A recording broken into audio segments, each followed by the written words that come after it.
Hello, this is sr.MTherese in our house in Quixadá, northeast Brazil.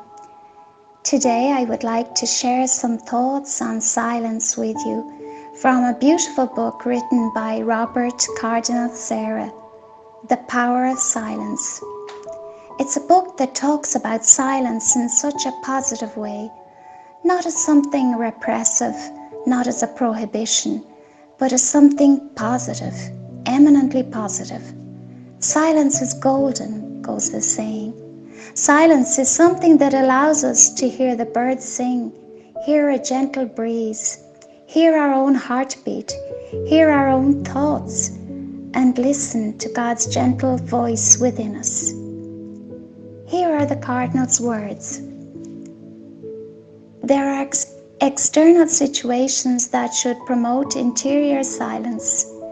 It is necessary to provide ourselves with the means of the best possible environment for finding within us the silence that allows us to be in intimate communion with God.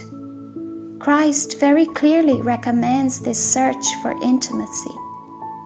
When you pray, go into your room and shut the door and pray to your Father who is in secret, and your Father who sees in secret will reward you.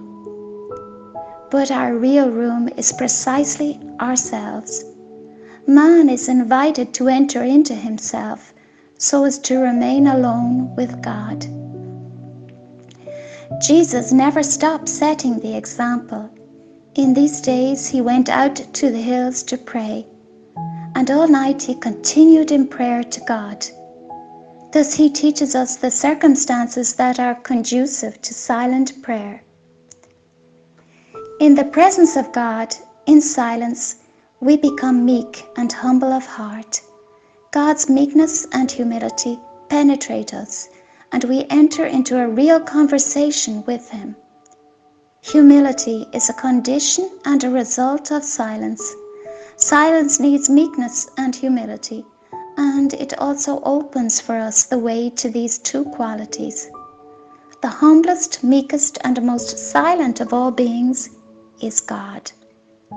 Silence is the only means by which to enter into this great mystery of God.